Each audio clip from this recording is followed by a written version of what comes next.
dalam rangkaian safari dakwah di jalan Allah melalui ilmu pengobatan, rihlah ad-da'wiyah ila Allah min khilali at-tib. Tema kita adalah tema tentang keutamaan ilmu agama dan ilmu pengobatan. Berbicara atau terkait dengan konteks bagaimana baiknya ibadah dan muamalah, bagaimana baiknya niat, sedang ilmu pengobatan dia terkait dengan bagaimana sumbangsih seseorang untuk menyelamatkan ruh yang sedang berkeluh kesah, juga jasad yang sedang sakit. Dan makanya keutamaan yang agung dari ilmu pengobatan sebagaimana disebutkan para ulama, di antaranya Al-Hasan Al-Basri, juga Muqatil dan ulama zaman sekarang, dari surat Al-Maidah ayat 32, "Wa man ahyaha faka'annama ahyan nasa jami'a." Barang siapa menjaga kesejahteraan manusia, menjaga kesejahteraan satu orang, maka dia seperti kesejahteraan manusia semuanya sesemesta alam. Katakan ada orang sakit ini dibantu untuk kemudian sehat, sembuh dari sakitnya. Katakan orang yang darah tinggi atau stroke-nya misalnya, ketika diobati atau diterapi dan dia lepas dari stroke-nya dan dijauhkan dari kebinasaan atau kematian, maka seolah-olah orang yang mengobati tadi seperti menjaga manusia semuka bumi. Ini termasuk keutamaan yaitu ilmu pengobatan. Warahmatullahi, ilmu ini bahkan menjadi ilmu yang wajib kifai. Wajib kifai. Tidak dilazimkan semua orang belajar ilmu pengobatan, tapi minimal tahu dasar-dasar fondasi ilmu tentang kesehatan, ilmu tentang pengobatan. Sebagaimana disebutkan Al-Ba'li rahimahullahu ta'ala ketika Nabi SAW bersabda, "Ma anzalallahu danil anzalalahu syifa'an." Rawahul Bukhari. Allah tidak akan turunkan penyakit kecuali Allah turunkan obatnya. Begitu pula riwayat Imam Ahmad, "Alimahu man alimahu, jahilahu man jahilah." Ditambahkan padanya riwayat, "Taulah orang yang tahu dan tidak taulah orang yang enggak tahu." Artinya semua penyakit pasti ada obatnya. Allah turunkan penyakit sekalian juga dengan obatnya. Taulah orang yang tahu dan enggak taulah orang yang enggak tahu. Artinya kalau ada orang mengatakan ini penyakit enggak ada obatnya, karena Allah belum singkap untuk dia ilmu dari obat penyakit tersebut. Orang muslim enggak boleh mengatakan HIV enggak ada obatnya, hepatitis B enggak ada obatnya. Ada obatnya. Allah turunkan penyakit sekaligus Allah turunkan obatnya. Kalau ada yang bilang enggak tahu, karena dia yang enggak tahu, tapi yang lain sudah tahu. Alimahu man alima wa jahilahu man jahilah. Nabi SAW juga bersabda dari hadis riwayat Imam Muslim dari Jabir bin Abdullah, "Likulli da'in dawa, wa idza usiba dawa'ud da'i bara'a biidznillah." Setiap penyakit pasti ada obatnya. Setiap penyakit pasti ada obatnya. Kalau sudah penyakit cocok dengan obat, maka akan sembuh dengan izin Allah. Di sini tak luput dari 4 hal. Yang pertama, lihat kondisi si sakit. Perlu dianalisa, dilihat kondisi dia, ditanya apa sebabnya, kronologinya. Kemudian yang kedua, menegakkan diagnosa si sakit dengan melihat penyakit yang ada pada diri dia. Dan yang ketiga, menentukan obat setelah diagnosa ditegakkan atau menentukan terapinya. Dan yang keempat, butuh izin Allah mutlak kesembuhan dari si sakit ini. Empat hal ini ya yang harus diperhatikan. Kesembuhan dari Allah ternyata dikaitkan dengan apa? Sebab dan akibat yang cocok. Kalau diagnosa sudah ditegakkan, berarti obatnya harus ada kecocokan. Kalau sudah penyakit cocok sama obat, kan Allah sembuhkan dengan izinnya. Fa rahimani wa rahimakumullah jami'an. Dalam hadis-hadis ini disebutkan Al-Ba'li rahimallahu taala ada tiga hal yang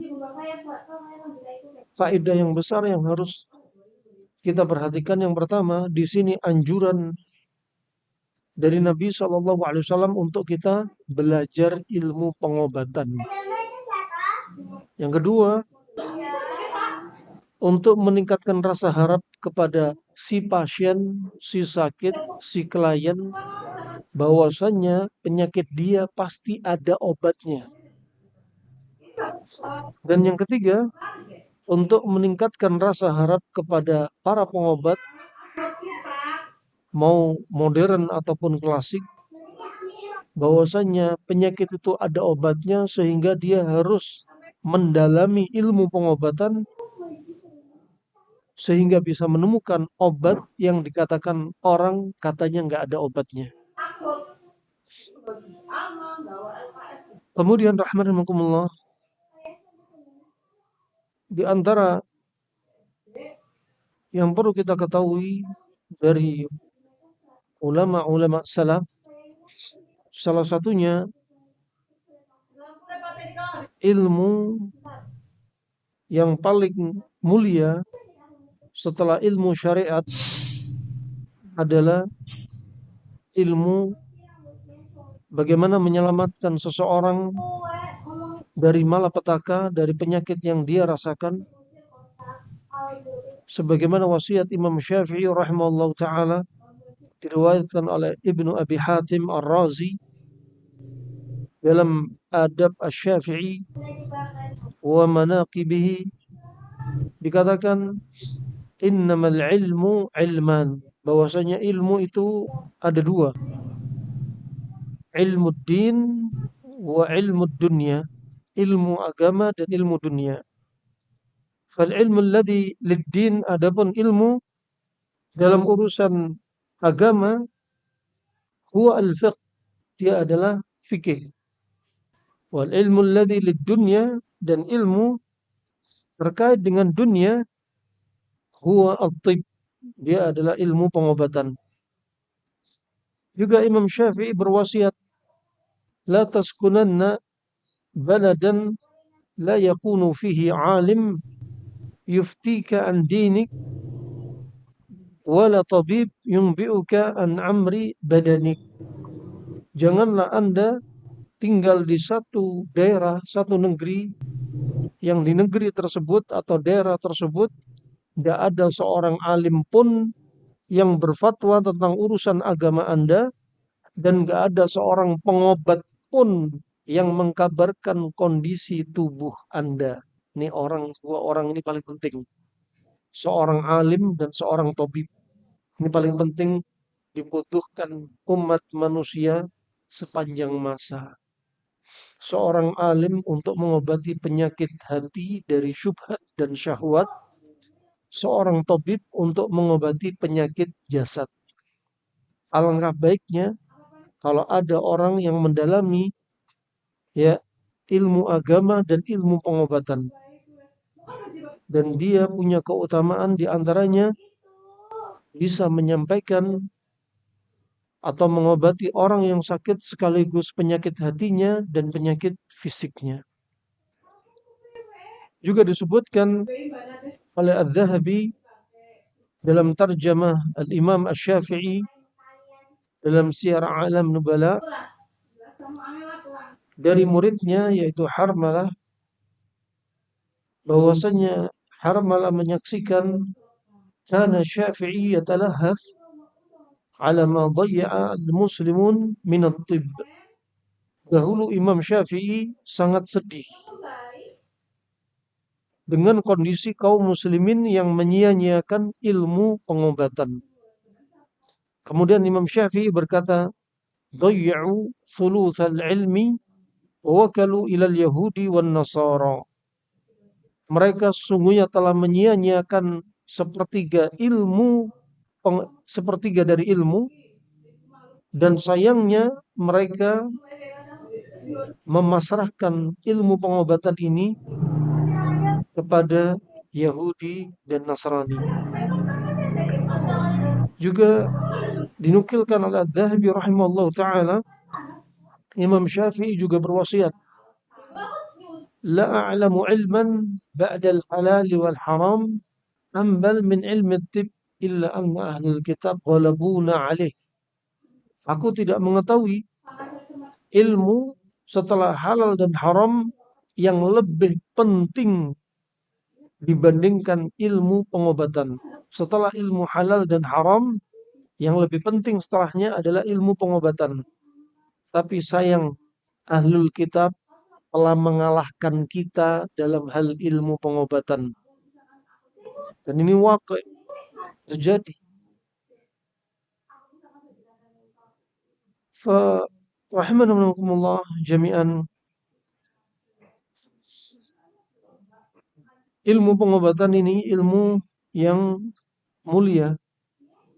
Bahkan ilmu ini ilmu yang banyak disia-siakan manusia juga di zaman sekarang. Di zaman kita juga. Fa wasiat-wasiat Imam Syafi'i yang kita baca barusan menunjukkan yang terjadi di zaman Imam Syafi'i juga terjadi di zaman kita. Mereka menyia-nyiakan ilmu pengobatan, bahkan memasrahkan kepada musuh-musuh Allah.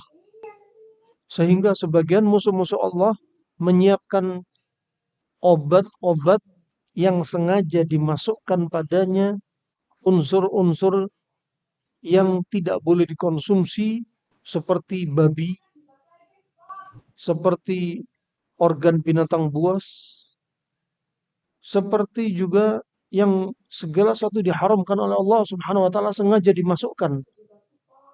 Dan ini makar mereka agar kaum muslimin mengkonsumsi obat yang diharamkan oleh Allah Subhanahu wa taala. Dan ini yang disayangkan terjadi di zaman sekarang, apa yang disayangkan oleh Imam Syafi'i rahimahullah taala. Dan ketahuilah, seorang pengobat jika niatnya baik, maka ajarnya, pahalanya sangat besar. Sebagaimana tadi, kalau kita lihat dalam surat Al-Maidah ayat 32, "Wa man ahyaha faka'annama ahyan nasa jami'a." Kalau dia menjaga kesejahteraan satu manusia, dia seperti menjaga kesejahteraan manusia sesemesta alam. Orang yang terancam wafat, katakan gara-gara stroke atau kankernya, kemudian diobati sampai dia terselamatkan dengan izin Allah, maka orang yang mengobati dia keutamaannya seperti menjaga manusia semuka bumi. Seandainya ada di antara Anda bukan orang yang ahli di bidang pengobatan, tapi Anda punya harta untuk membantu saudara Anda berobat, ini juga masuk kategori kaidah dari ayat ini. Allah juga berfirman dalam surat Ali Imran ayat 134, "Wallahu yuhibbul muhsinin." Dan Allah mencintai orang-orang yang baik, termasuk para tabib, para pengobat. Mereka termasuk orang-orang yang baik, membantu saudaranya yang sakit. Orang yang baik yang melakukan amalan dari kebaikannya, maka merupakan sebab-sebab Allah akan melimpahkan cintanya kepada dia. Dan apa yang dicintai Allah itu termasuk ibadah. Sebagaimana definisi ibadah, ismun jami' likulli ma yuhibbuhu Allah wa yarda min al-aqwali wal af'ali zahira wa batinah. Segala penamaan yang terkandung padanya atau menyebabkan Allah cinta dan ridha dari ucapan, dari perbuatan yang zahir ataupun yang batin, maka itu termasuk ibadah. Allah juga berfirman dalam surat Ar-Rahman ayat 60, hal jazaa'ul ihsani illa al-ihsan. Bukankah kebaikan itu bakal dibalas dengan kebaikan? Para pengobat yang mereka melakukan kebaikan, mereka juga akan dibalas kebaikan mereka. Akan dibalas kebaikan mereka. Dibalas kebaikan mereka oleh Allah Subhanahu wa taala, juga dibalas kebaikan mereka oleh manusia bagi mereka yang mengobati saudaranya. Nabi SAW juga bersabda dalam riwayat Imam Muslim, "Man naffasa an mu'minin qurbatan min qurabid dunya, naffasallahu anhu qurbatan min qurabi yaumil qiyamah. Wa man yassara ala muhsirin yassarallahu alaihi fid dunya wal akhirah."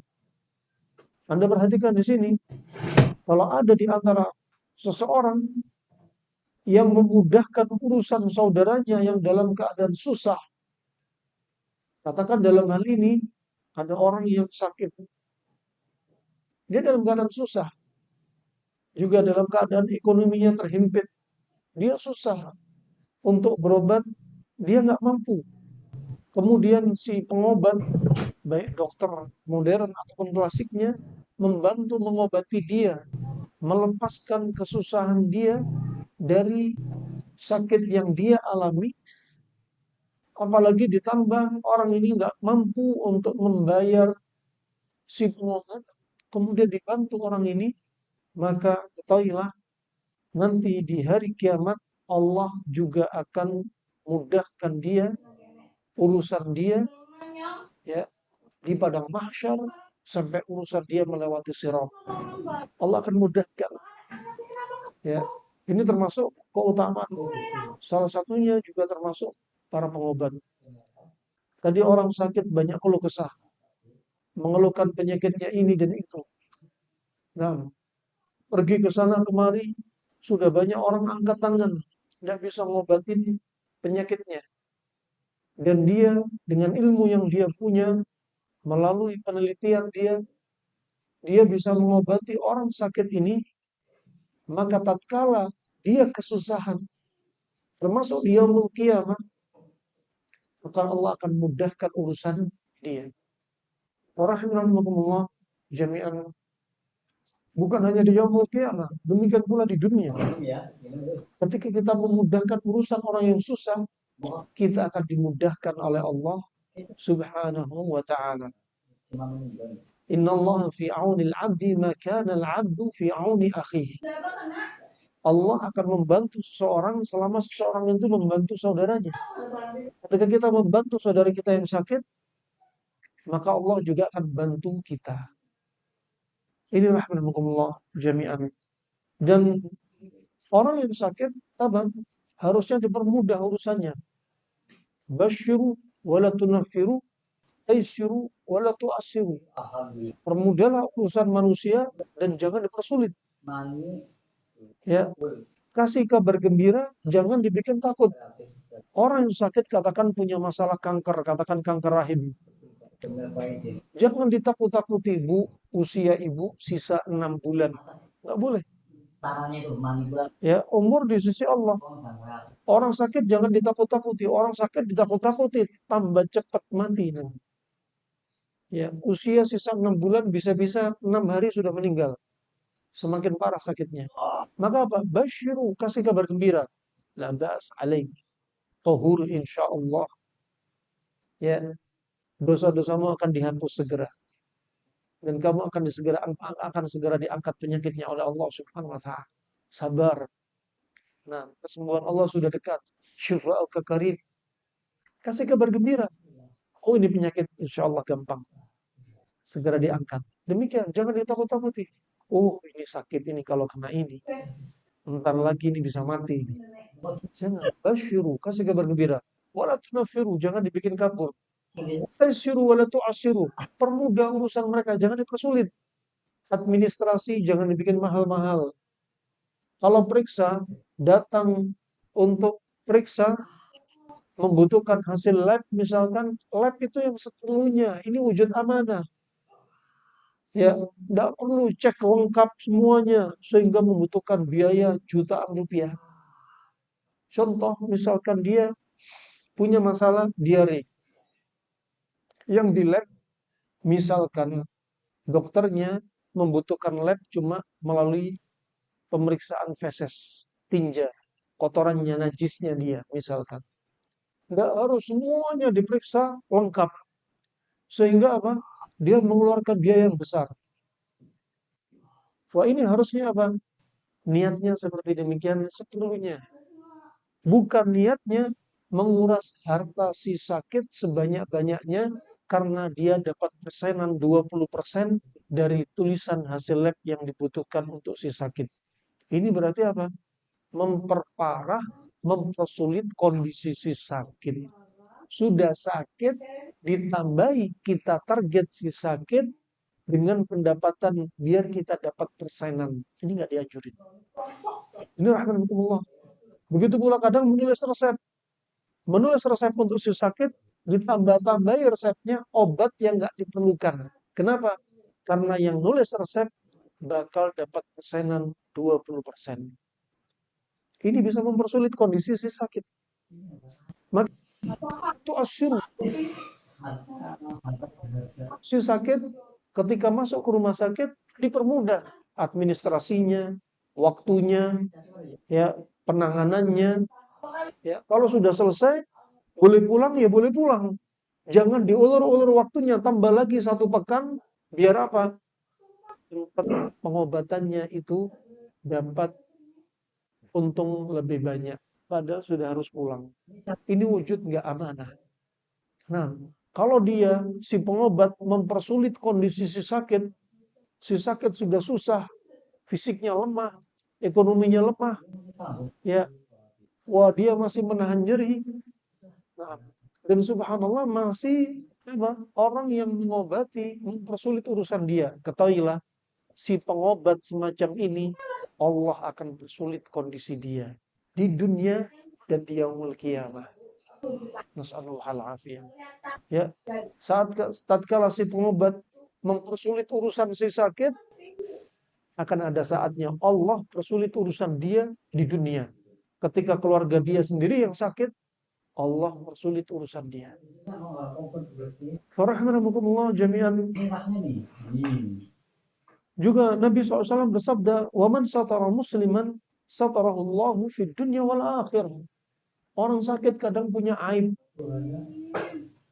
Kadang ada yang datang kepada kami mengeluhkan penyakit HIV. Dan penyakitnya dia harusnya apa? Jangan diumbar. Ya, jangan diumbar di medsos, jangan diumbar di hadapan para pengunjung atau yang antri. Ini si fulan kena HIV. Nah, atau penyakit-penyakit terkait, contohnya ada wanita yang kena kanker, ya, aibnya dia kepada suami, dendam kepada suami. Ini loh, ibu kena kanker, dendam pada suaminya. Ini juga jangan, karena itu aib dia. Karena itu aib dia. Kecuali kalau memang ada hikmah memberikan pelajaran kepada yang lainnya dan si klien, si sakit ridho untuk dijadikan pelajaran bagi yang lainnya biar nggak dendam kepada orang terdekatnya, maka tak mengapa. Ya, kalau kita tutup aib saudara kita, Allah akan menutup aib kita di yaumul qiyamah. Bayangkan, seandainya dosa kita itu seperti bau busuk dalam diri kita, niscaya mungkin kita bakal takut keluar rumah karena banyaknya dosa kita. Seandainya nampak aib kita, ketika kita keluar rumah, kita mungkin bakal malu dari bau busuk tersebut. Ketika semakin menyengat, berarti aib kita semakin banyak. Maka lazimnya seorang muslim menutup aib saudaranya. Wallahu fi auni al-'abdi ma kana al-'abdu fi auni akhihi.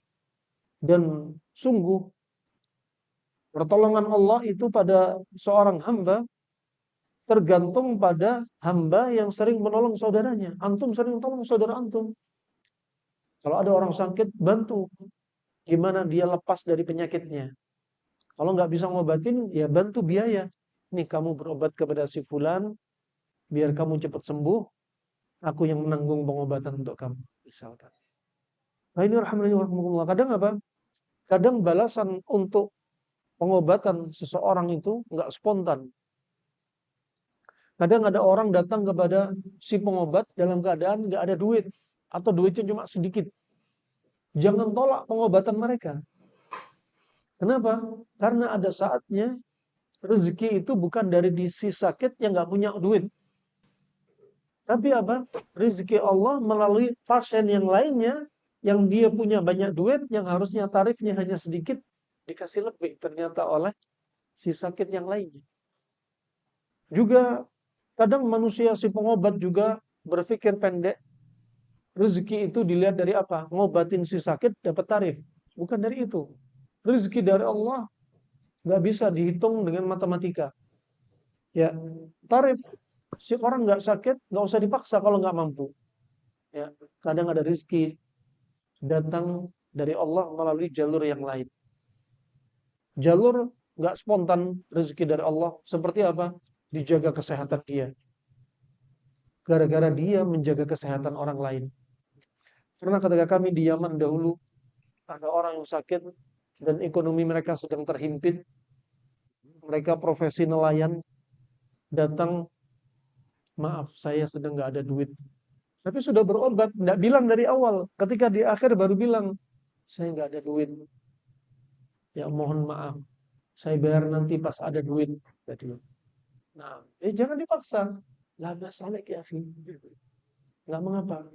Nah, yang penting saya siap membantu kalian. Subhanallah, satu saat ketika mereka dapat rezeki, bukan uang yang dikirim ke kita, ternyata apa? Ikan tuna yang besar, yang harganya mahal-mahal. Coba. Padahal kalau tarifnya spontan hanya sekian rupiah. Katakan kalau cuma 100.000 itu murah meriah. Ya paling untuk sekali makan bisa habis. Tapi ternyata orang ini bawa apa? Kadang bawa lobster satu kantong hadiah. Nggak bisa diuangkan spontan. Nah, ini rezeki minallah. Ini masih di dunia. Belum lagi Allah membantu kita di dunia. Allah juga ringankan urusan kita di yaumul qiyamah. Makanya selalu dalam hati tanamkan syariat. Salah satunya ingat hadis Nabi tadi, basyiru wa la tunaffiru, taysiru wa la tu'assiru.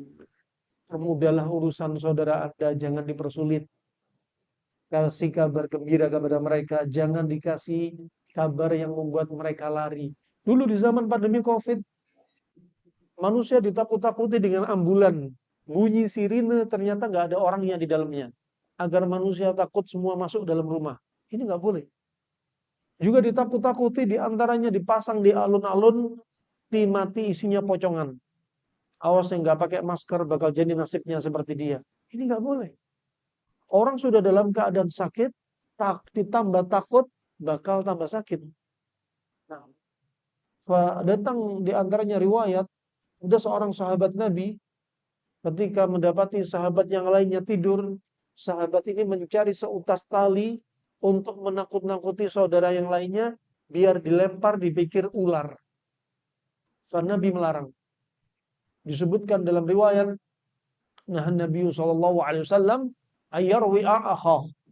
Nabi melarang seseorang untuk menakut-nakuti saudaranya. Tak boleh menakut-nakuti saudaranya. Apalagi zaman sekarang di medsos kebiasaan ada istilah ngeprank. Menakut-nakuti saudaranya. Ini bukan kebiasaan dari Islam. Kemudian Nabi bersabda, "Wa man salaka tariqan yaltamisu fihi ilman, sahalallahu lahu bihi tariqan ilal jannah." Barang siapa yang dalam hidup dia menempuh untuk mencari ilmu, menuntut ilmu, maka Allah akan mudahkan bagi dia jalan menuju surga. Jalan menuju surga. Nah, menuntut ilmu, kalau kita menuntut ilmu dibuka pintu-pintu surga. Pintu amalan semakin banyak. Dengan kita mengamalkan ilmu yang kita dapat. Dan disebutkan Muhammad ibn Muflih di sini termasuk ilmu tibbun nabawi, juga ilmu syar'i. Bahkan ilmu tibbun nabawi masuk dalam konteks ayat al-yawma akmaltu lakum dinakum wa atmamtu alaikum ni'mati wa raditu lakumul islam dina. Dia menunjukkan apa? Syariat ilmu agama ini disempurnakan diantaranya dengan adanya tibbun nabawi juga. Lafaz tibbun nabawi tidak keluar dari Nabi. Ya, Nabi nggak mengucapkan tibbun nabawi, tapi apa? Ulama yang kemudian mensaripatikan. Imam Bukhari membuat dalam Sahih Bukharinya Kitabut Tib, ya, Babut Tib, ya, ilmu tentang pengobatan sekitar 120 hadis. Imam Muslim menyebutkan apa yang disebutkan Imam Bukhari, menambahkan padanya 8 hadis terkait tibbun nabawi. Maka dia termasuk ilmu syar'i. Kita juga menuntut perkara ilmu syar'i juga. Dan pintu amalan dibuka. Salah satunya pintu pengobatan. Coba, ilmu pengobatan yang diajarkan Nabi SAW simple-simple.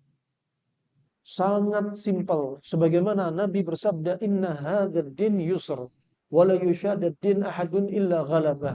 Agama ini mudah.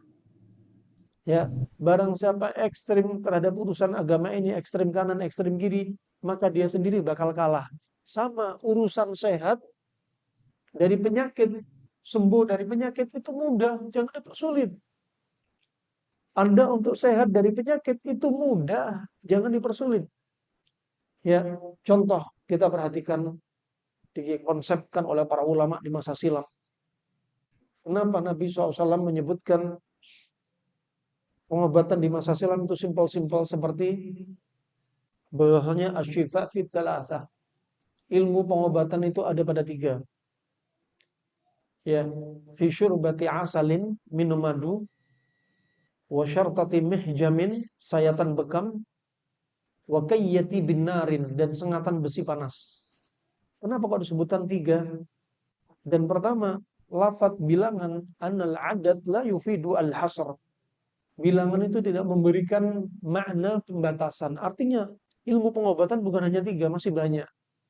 Cuma Nabi sebutkan 3 di sini karena sering orang Arab kalau sakit ya minum madu, bekam, sengatan besi panas, sumbutan besi panas. 3 ini aja. Kenapa?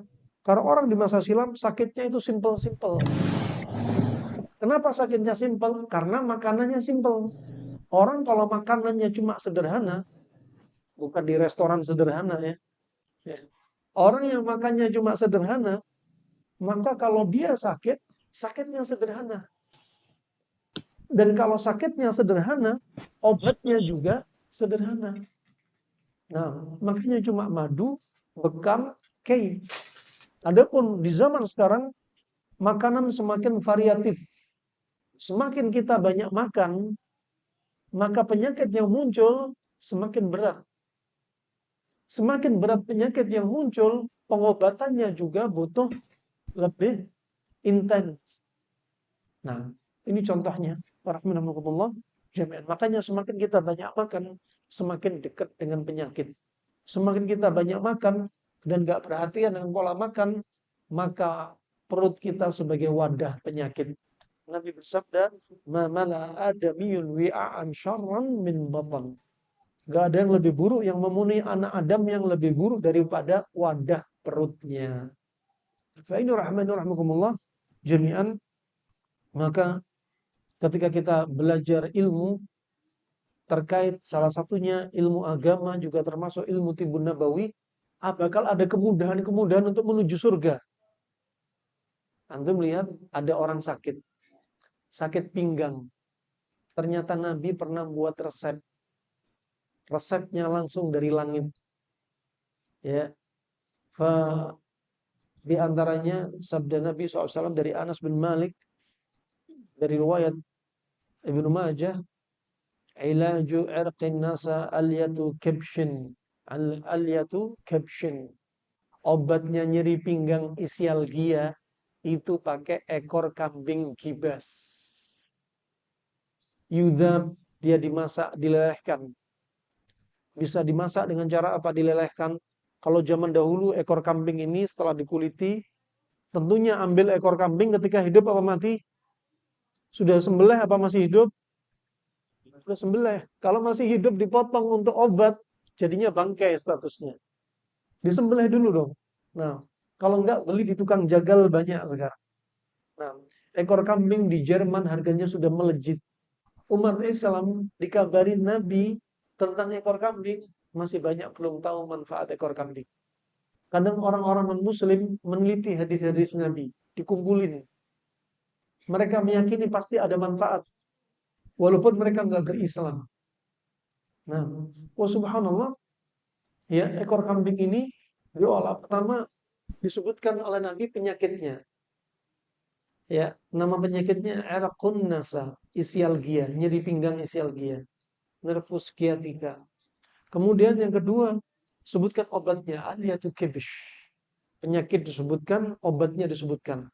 Jadi Allah turunkan penyakit dan obat langsung. Ada penyakit, ada obat. Kemudian yudhab, cara mengolahnya disebutkan. Bisa yudhab, bisa diartikan kulitnya diambil kulitnya. Ini ekornya ditaruh di bawah terik matahari. Di bawah panas ditaruh lempengan batu, nanti keluar minyaknya.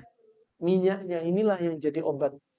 Atau katakan zaman sekarang di oven, netes minyaknya yang diminum. Atau bisa dengan cara disop dengan tanpa banyak bumbu. Ya, yujza thalathah.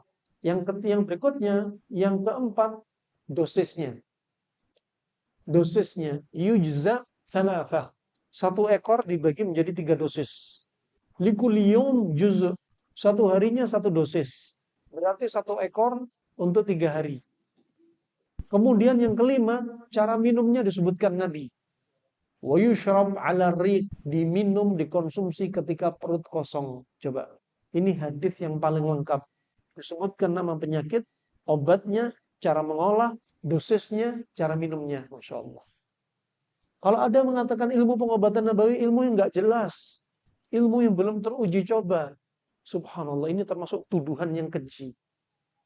Para ulama sudah bahas. Ya, fa ini rahmanakumullah jami'an, sering kami pakai orang sakit pinggang pakai ekor kambing. Dalam riwayat yang lainnya, kalau bisa kambingnya bainal kabir was saghir. Enggak terlalu tua, enggak terlalu muda. Dalam riwayat Imam Ahmad ditambahkan warnanya apa? Al-aswad, warnanya hitam. Karena kalau kambing warna hitam, gibas, domba warna hitam, dia lebih gesit. Semakin gesit dia kambing ini, maka lemak di ekornya semakin bermanfaat untuk penyakit isialgia, nyeri pinggang. Dan kenyataannya walaupun nggak warna hitam, ya, walaupun kadang kambingnya tua, masih bermanfaat untuk nyeri pinggang. Nah, ini rahmani rahimakumullah jami'an. Fa, kemudian ada juga yang mencoba pakai ekor sapi. Ini lafaz hadisnya ekor kambing yang datang dari Nabi. Karena memang banyaknya kambing. Ya, di Arab jarang sapi, adanya anak sapi. Ya, adanya ijl. Jarang sapi dewasa, jarang. Karena mereka nggak suka, karena apa? Sifatnya dingin kering. Sedangkan anak sapi sifatnya panas lembab. Dan mereka nggak terlalu suka dengan daging sapi. Yang paling disuka onta, kambing. Yang paling disuka. Karena sifatnya panas, yang lebih mereka inginkan. Dan subhanallah, ekor sapi sebagian sudah mencoba, ternyata juga bermanfaat. Ya, tetapi ekor kambing yang disifati dengan kibish itu lebih bermanfaat. Ini contohnya rahimanallah jami'an. Begitu pula terkait dengan lalat, disebutkan Nabi, idza waqa'a adh-dhubab fi ina'i ahadikum falyaqmisu thumma liyamza'u fa inna fi ihda janayda wa fi ukhra shifaa. Kalau ada lalat masuk dalam bejana, cepat celupkan, kemudian cepat buang. Karena pada sayap itu satunya penyakit, satunya obat. Coba, Allah turunkan penyakit, langsung Allah turunkan obatnya. Dan kata para peneliti hewan, lalat kalau masuk bejana, seringnya sayap kiri dulu yang dia jatuhkan. Dan pada sayap kiri sekitar 4.000 sampai 5.000 bakteri. Ketika cepat dicelupkan satu sayap sebelah kanan, itu ada padanya satu bakteri untuk menetralkan ribuan bakteri. Agungnya ciptaan Allah Subhanahu wa taala. Menunjukkan apa? Sehat itu mudah kalau kita tahu caranya. Dan penyakit Allah turunkan juga bersamanya obat. Hina anzala ma'ahu da wa ma'ahu shifa. Fa ini rahmani wa rahmakumullah jami'an barakallahu fikum. Nabi SAW juga bersabda, ahabbul ibad ilallah ta'ala anfa'uhum li'iyalih. Riwayat Abdullah bin Ahmad, akhrajahu Abdullah bin Ahmad dalam kitabnya Zawaid Az-Zuhud, dihasankan oleh Syekh-Albani rahimallahu ta'ala. Sesungguhnya hamba Allah yang paling dicintai oleh Allah adalah mereka yang paling baik kepada keluarganya, kepada anak-anaknya. Nah, antum kalau menjadi orang baik termasuk apa? Bapak-bapak yang sayang dengan istri dan anak. Caranya diantaranya ketika mereka sakit, ya, antum jaga mereka, antum obati mereka, ya, antum didik mereka. Itu termasuk apa? Salah satu sebab Allah akan mencintai kita. Sayangi keluarga kita, anak kita. Ya, kalau kita sering pukul anak kita, sering kita bentak anak kita, sering kita cubit anak kita, maka apa? Laisa minna man lam yarham saghirana wa lam yujil kabirana. Ya, bukan termasuk golongan kami kata Nabi yang tidak sayang kepada anak kecil dan tidak hormat kepada orang yang lebih tua. Nah, maka sayangi si anak. Nabi SAW juga bersabda dalam riwayat Ibnu Abi Dunya dalam Qada'ul Hawaij dihasankan oleh Syekh Albani rahimallahu taala, ahabbun nas ilallahi anfa'uhum linnas. Orang yang paling dicintai oleh Allah Subhanahu wa taala adalah orang yang paling bermanfaat untuk manusia yang lain. Ini ada para ustadz di sini bermanfaat untuk orang lain. Orang yang berilmu seperti apa? Dikatakan oleh Qatadah rahimallahu taala bahwasanya mereka kan nujum fis sama, fungsinya seperti bintang di langit. Orang yang punya ilmu seperti bintang di langit. Mereka bermanfaat untuk manusia yang lain. Di tengah kegelapan malam, bintang itu sebagai hiasan. Kelap-kelipnya sebagai hiasan di antara gelapnya malam. Demikian para orang yang punya ilmu, mereka menghiasi manusia di kegelapan, ya, kehidupan mereka di dunia. Ya, sebagai hiasan. Juga di antara fungsi bintang untuk melempar setan. Rujuman lisyayatin, untuk melempar setan. Sebagaimana seorang yang punya ilmu untuk membantah syubhat-syubhat manusia. Kerancuan-kerancuan dan kesesatan manusia. Mereka lah yang menerangkan al-haq untuk membantah al-batil. Itulah fungsinya para dai. Orang yang punya ilmu. Yang ketiga, fungsinya adalah untuk memberikan petunjuk yang orang-orang tersesat. Seperti bintang, katakan rumah kita di bawahnya bintang layang-layang, bintang Scorpion. Itu bukan untuk ramalan, tapi untuk menunjukkan arah rumah kita. Belum ada GPS. Nah, rumah kita di bawah bintang layang-layang. Kita sedang naik perahu, kita sedang jalan kaki safar, rumah kita di bawah sana. Kita ke arah sana. Belum ada GPS di masa silam. Demikian orang-orang yang punya ilmu memberi petunjuk orang-orang yang nggak paham tentang agama. Jadilah orang yang bermanfaat untuk manusia yang lain. Begitu pula para pengobat. Mereka memberikan manfaat kepada manusia yang lain. Ada manusia sedang dalam keadaan sakit. Gara-gara sakitnya nggak bisa ke masjid. Nggak bisa taklim. Ibadahnya, sholatnya nggak bisa berdiri. dia harus duduk, ada yang berbaring. Kemudian dengan si pengobat ini, dia menjadi orang yang bermanfaat untuk saudaranya. Dan ini yang menyebabkan Allah cinta kepada dia. Dan sakit kita itu sebenarnya punya keutamaan.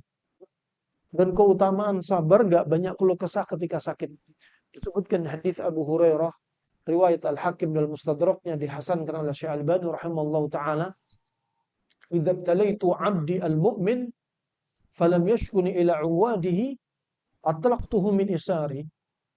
Kalau aku coba hambaku yang beriman, aku coba katakan dengan salah satunya penyakit, kemudian dia nggak banyak keluh kesah kepada para penjenguknya, pengunjungnya, orang yang menziarahi dia ketika sakit. Masya Allah Pak, sakit Bapak ini sakit apa? Kayaknya sakitnya parah banget. 2 minggu nggak bisa ke masjid, kakinya sampai bengkak. Alhamdulillah, ini dari Allah Subhanahu Wa Taala. Ya Allah, tokonya sudah tutup lama 2 minggu. Berarti banyak pelanggan pergi. Alhamdulillah. Nggak banyak keluh kesah. Yang satunya ditanya, jamaah masjid Abu Ayyub misalkan ditanya, Pak, 2 minggu nggak muncul masjid. Iya sakit nih. Tokonya udah tutup. Aduh, rugi banyak saya dah. Sakitnya, aduh dari ujung rambut sampai ujung kaki sakit semua. Ya ini keluh kesah terus. Yang satunya nggak keluh kesah. Orang yang nggak keluh kesah ketika dikunjungi, apa kata Allah Subhanahu wa taala dalam hadis Al-Qudsi ini? Atlaqtuhu min isari. Aku akan bebaskan dia dari penjaraku, alias aku akan segera angkat penyakit dia. Nah, kalau kita nggak banyak keluh kesah, Allah akan segera angkat penyakit kita. Nah, kemudian yang berikutnya keutamaan kedua apa? Summa abdaltuhu lahman khairan min lahmi. Kata Allah dalam firman-Nya ini, kemudian akan aku ganti daging dia yang sekarang lebih baik daripada daging dia yang sebelumnya. Ketika dia sakit, daging dia, tubuh dia dipenuhi dengan apa? Bakteri, jamur, virus, kelembapan, uap-uap beracun di dalam tubuhnya. Penuh. Ketika dia sakit dikasih demam oleh Allah. Ya, ketika dia sakit lidahnya pahit sehingga nggak nafsu makan. Ketika dia sakit, ya, dia rasakan di antaranya lidahnya pahit nggak nafsu makan. Itu sebenarnya dari Allah. Yuridma dari Allah. Kenapa? Kita sakit karena kebanyakan makan. Dibikin lidah pahit biar kita ngurangi makanan. Lidah pahit indikator liver sama limpa kita sedang lemah. Dikasih demam biar kelembapan di tubuh itu dibuang. Dengan demam pori-pori kulit kebuka, keringat keluar. Penyakit dibuang oleh Allah Subhanahu wa taala. Abdatuhullah lahmi, aku ganti daging dia lebih baik daripada daging yang sebelumnya. Dibuang racun, virus, bakteri, uap, gas-gas dibuang. Melalui apa?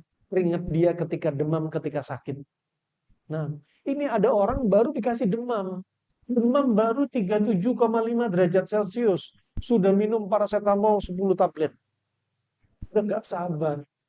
Nah, kemudian yang berikutnya, wa daman khairan min damih, kata Allah. Dan aku akan ganti darah dia yang sebelumnya dibanding sekarang, darah dia yang sekarang lebih baik daripada darah dia yang sebelum sakit. Lihat ketika antum sakit, antum nggak nafsu makan.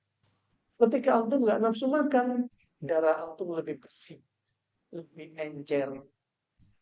Ternyata leukositnya, sel darah putihnya tambah naik ketika antum nggak banyak makan ketika sakit. Lihat, ayam, bebek, kucing, anjing, ular, mereka hewan saja kalau sakit nggak mau makan. Ini hewan, ini bioritme pada makhluk Allah ketika sakit.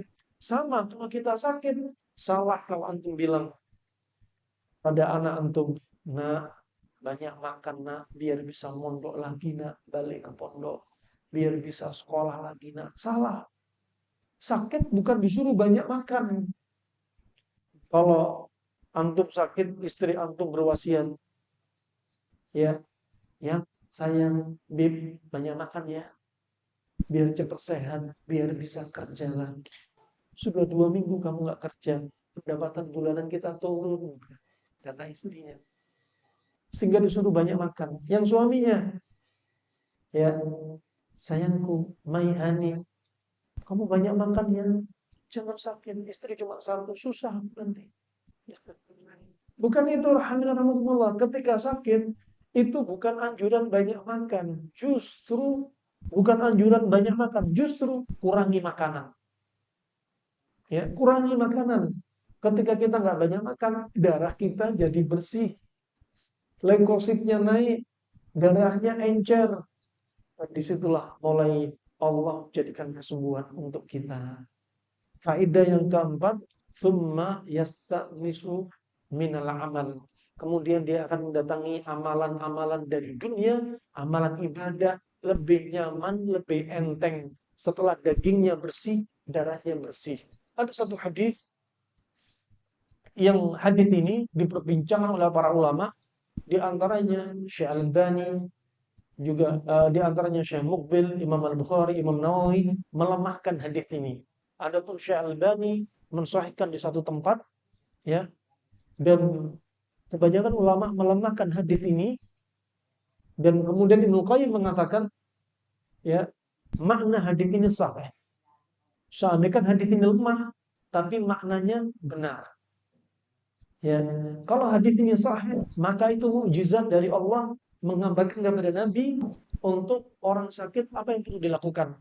Isi lafaz hadis ini apa?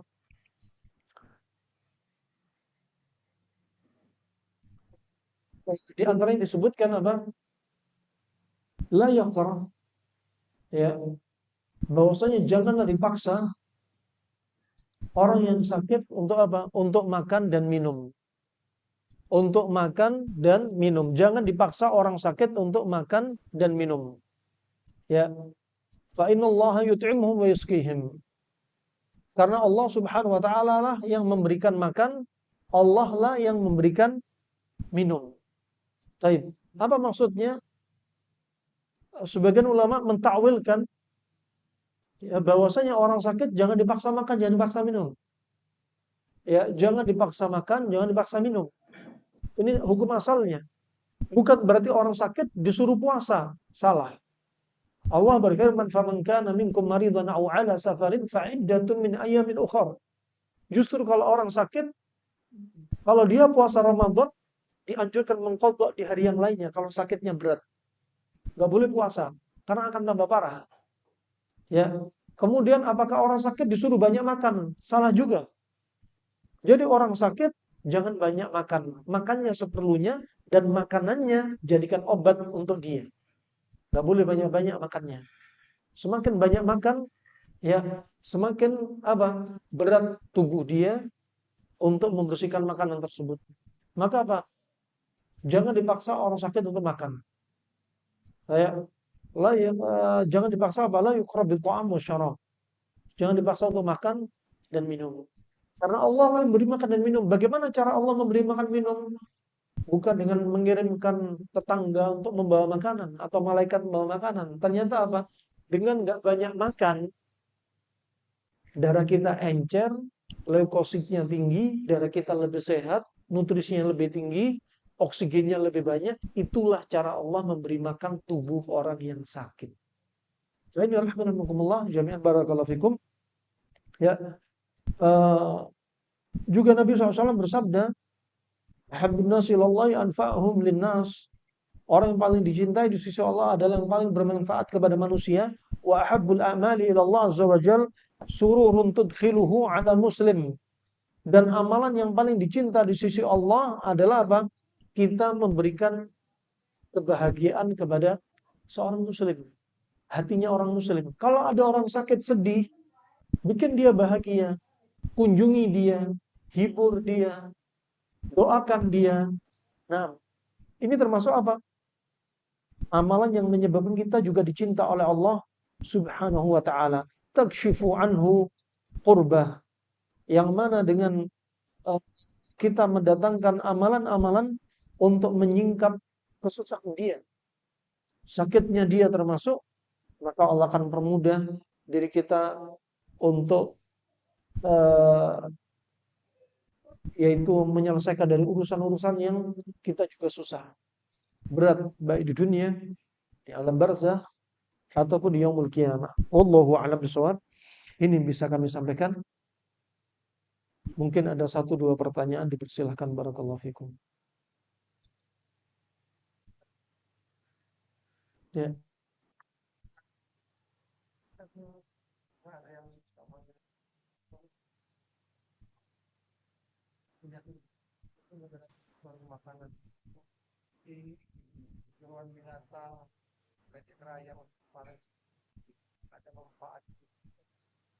Nah, ada Al-Farasdaq, seorang penyair yang hidup di zamannya Ali bin Abi Thalib. Karena ada pertanyaan, apakah jeruan binatang itu boleh dimakan? Al-Farasdaq, seorang penyair yang hidup di zamannya Ali bin Abi Thalib. Dia pernah berwasiat. Kita bukan bicara akidah, kita bicara ilmu pengobatan. Dia mengatakan,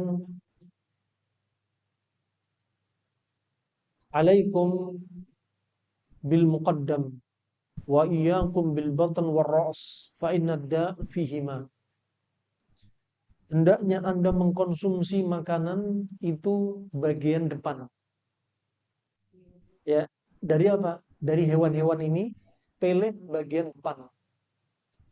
Karena bagian depan itu lunak untuk dicerna, nutrisinya tinggi, jauh dari penyakit. Dan makanya Nabi yang paling disukai paha depan kambing. Ya. Dan adapun ikan, ikan yang paling baik itu tengah ke belakang. Badannya ke ekor. Untuk ikan disebutkan Ibnu Qayyim. Kemudian dia menasehati, iyyakum bil batn war ra's. Hati-hati kalian dari jeroan perut dan kepala. Fa inna da fihima. Yang kemarin kepala pada senyum-senyum. Kemarin kemarin sore sop kari kambing katanya. Aman sesekali aja. Asal jangan sesekali tambah sesekali tambah sesekali. Nah, barakallahu fikum, ya. Jangan apa? Makan kepala dan jangan makan jeroan karena sumber penyakit ada pada kedua ini. Coba bayangin. Ini orang-orang di masa silam sudah membahas antara ini loh makanan yang baik, ini makanan yang jelek, bahaya dari makanan ini, bahaya dari ini. Ya, makanya Allah juga berfirman, "Falyanzuril insanu ila ta'ami" dalam surat Abasa 24. Maka manusia hendaknya melihat makanan dia makan. Ini makanan untuk kesehatan dia, ini makanan pantangan dia, ini bikin sehat atau bikin sakit, itu perlu dilihat. Nah, perlu kita perhatikan. Nah, perlu kita perhatikan. Sesekali boleh. Asal hukumnya perut dan kepala halal. Ya, halal. Tapi kalau terlalu sering bikin antum sakit, bisa makruh. Tapi kalau sudah antum punya asam urat, punya gout, gout itu asam urat berkelanjutan sehingga timbul benjol-benjol kayak batu di mana-mana. Keras. Sudah ada batu ginjal. Ginjalnya sudah parah. Dokter sudah menyebutkan nggak boleh konsumsi jeruan. Dia sudah sakit. Dia niatnya pengen bunuh diri sekalian, makan jeruan sebanyak-banyaknya. Ini hukumnya jadi haram. Nah ini rahmatullah. Fa asal hukumnya mubah. Fa kullu syai'al mubah idza jawaza haddahu ghalaba ila diddih. Perkara yang mubah kalau melewati batasnya bisa jadi apa? Hukum sebaliknya. Hukum sebaliknya apa? Minimalnya makruh, maksimalnya haram. Maksimalnya haram. Ya, fahus hukum asal makan jeruan mubah. Kalau berlebihan bisa makruh. Kalau sudah punya penyakit, kalau diancam sama dokter masih konsumsi jeruan, bisa meninggal, maka bisa jadi haram. Nah, wallahu alam bisawab. Disebutkan Ibnu Qayyim organ-organ yang nggak boleh dikonsumsi dari jeruan seperti ginjal, seperti empedu, ya, seperti juga organ-organ yang lainnya jeruan itu memang nggak dikonsumsi. Adapun hadis tentang larangan konsumsi jeruan ada hadisnya, tapi hadisnya lemah. Hadisnya lemah. Wallahu a'lam bishawab. Ya, mari Pak. Waalaikumsalam warahmatullahi wabarakatuh.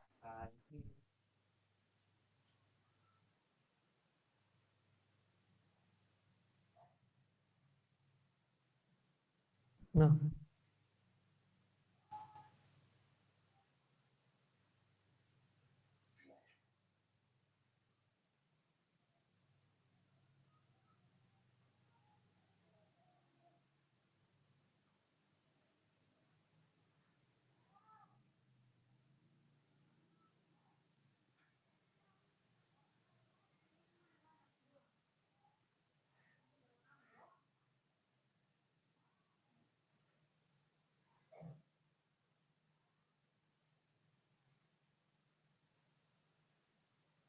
Nah, ada pertanyaan dari Ustadz ya. Apakah benar istinsyak itu mengatasi stroke? Wallahu a'lam bishawab. Adapun stroke menurut ilmu Ibnu Qayyim rahimallahu taala, salah satu penyebabnya karena penyebab stroke banyak. Ada stroke karena psikis, karena dendam atau sebaliknya karena sedih. Stroke kalau karena dendam bergejolak sehingga menyebabkan darah tinggi. Kalau stroke karena sedih bisa karena hilangnya tenaga dia, tubuh dia sehingga dingin meliputi diri dia. Kemudian ada stroke yang disebabkan seperti disebutkan Ibnu Qayyim karena uap. Kalau bahasa terjemahan kitab namanya uap jahat. Kalau bahasanya hadis Nabi ada dikaitkan dengan rih. Tentang penyebab pusing ditanya dalam hadis Abu Hurairah, seorang badu, laki-laki badui bertanya, "Mas, sudah apa itu pusing?" Nabi menjawab, "Rihun ya'taridu fi ra's wa yadribu al-'asab." Hadis riwayat Bukhari Muslim dan riwayat Imam Ahmad. Bukhari dalam Al-Adab Al-Mufrad. Pusing adalah angin yang menumpuk di kepala dan menekan saraf. Ini pusing. Kemudian Ibnu Qayyim menambahkan, bukan hanya pusing, stroke dan bel palsi, al-liqwah wal falij itu juga karena uap. Dari mana uap? Dari perut. Perut naik ke kepala, menumpuk uap di kepala, terjadilah stroke dan bel palsi, muka merot dan stroke. Al-liqwah wal falij. Al-Hafidz Ibnu Hajar juga menyebutkan uap ini akan menimbulkan pusing, sakit mata, sering pilek, suara ngorok, al-khannan, juga masalah radang pada paru-paru, juga nyeri pada jantung kiri. Adapun Imam Bukhari menyebutkan dalam sahihnya uap ini akan menimbulkan al-khalt, su'ul khalt, campuran yang akan menyebabkan ayan. Sampai Imam Bukhari membuat judul bab fadlu mimman yusra minar rih, bab keutamaan orang yang kejang gara-gara uap. Ya. Ini teorinya klasik. Orang kedokteran timur juga demikian. Orang-orang Chinese medicine kalau mengobati orang stroke, karena kami lihat herbalnya sudah masuk dalam kapsul, kami lihat komposisinya ternyata ada apa? Ada kandungan liver dan hatinya dan pankreasnya ular. Ada hati dan pankreasnya ular. Yang fungsinya untuk apa? Untuk menghilangkan uap di kepala. Hampir sama dengan teori kedokteran Arab klasik. Ya, stroke berarti apa? Uap di kepala yang harus dihilangkan. Uap di kepala yang harus dihilangkan. Ya, cuma Chinese tidak peduli halal haram sehingga mereka pakai liver dan nimpa ular. Kalau Ibnu Qayyim untuk mengusir uap, dia menganjurkan bisa pakai jahe, zanjabil, bisa pakai kustul hindi untuk mengusir uapnya. Ini kalau stroke karena uap. Ada juga stroke yang disebabkan karena penelitian dokter modern zaman sekarang seperti apa? Penyempitan pembuluh darah di otak. Penyempitan pembuluh darah di otak. Nah, wallahu a'lam bishawab, kaitan dengan istinsyak, ya. Istinsyak ini kaitannya dengan stroke seperti apa? Wallahu a'lam, apa yang dimaksudkan orang Yahudi ini? Apakah termasuk ilmu pengobatan klasik mereka? Karena orang Yahudi juga jago dalam ilmu pengobatan di zamannya dahulu sampai detik ini. Ya, mereka pakai apa? Istinsyak. Mereka pakai istinsyak. Jika penyebabnya adalah kaitan dengan uap yang numpuk di kepala, numpuk di hidung, ya wallahu a'lam bishawab, bisa jadi itu yang dimaukan untuk menghilangkan uap. Dari mana uap itu? Dari perut. Contoh, kalau antum sering konsumsi panas ketemu panas, akan muncul uap panas. Kalau kita bahas, kita konversi teori kedokteran Arab klasik ke makanan yang ada di negeri kita. Contoh, antum sering makan ayam sama nasi. Ayam panas, nasi panas. Akan timbul uap panas. Akhirnya pusingnya panas. Ya, sering sendawa, sering kentut, ya. Kemudian akan timbul penyakit panas. Di antaranya kolesterolnya tinggi, asam urat tinggi, ya, tensinya tinggi. Ini yang kami dapati kemarin. Hampir 100 orang datang, ya, karena makanannya orang Riau, orang Duri, yaitu itu, ya, rata-rata panas, ya penyakitnya munculnya panas-panas. Ya, munculnya panas-panas. Santannya kental-kental, karinya Masya Allah, rendangnya Masya Allah, ya. tapi pendinginnya kurang. Mereka pakai sayur daun singkong, panas juga. Sayurnya terong sama pete, panas juga. Nah, dia dikasih pendingin kayak timun, jarang banget. Nah, jadinya apa? Muncullah penyakit sesuai dengan kebiasaan. Kalau kena stroke, stroke-nya bakal panas. Kalau pakai istinsyak tadi dengan air itu sifatnya dingin, mendinginkan uap yang panas. Wallahu alam, kalau teori mereka masuk ke sini, ya bisa jadi apa? Teori yang sama. Karena orang Yahudi apa kakek moyang mereka juga jago ilmu pengobatan. Mereka juga punya kitab-kitab klasik pengobatan dari ilmu Yahudi. Makanya Imam Syafi'i tadi berwasiat, ma'alamu ilman ba'dal halali wal harami ambal min ilmi tib. Aku tidak tahu ilmu setelah ilmu halal dan haram yang lebih penting daripada ilmu pengobatan. Illa anna ahlal kitab ghalabuna alaih. Sayang sekali ahlul kitab sudah mengalahkan kita dalam hal ilmu pengobatan. Nah, wallahu a'lam bishawab. Cukup insyaallah ya. Itu saja yang bisa kami sampaikan. Semoga bermanfaat untuk kita semua, untuk Islam dan Muslimin. Semoga amalan kita di pagi hari ini sebagai pemberat timbangan kebaikan kita di mizan hasanatina. Dan semoga Allah sembuhkan orang-orang sakit di antara kita, sakit medisnya, non medisnya, fisiknya, psikisnya, akutnya, ataupun kroniknya. Dan semoga Allah wafatkan kita dalam keadaan husnul khatimah. Amin ya rabbal alamin. Wabillahi taufiq wal hidayah. Subhanakallahumma bihamdika asyhadu an la ilaha illa anta astaghfiruka wa atubu ilaik. Wassalamualaikum warahmatullahi wabarakatuh.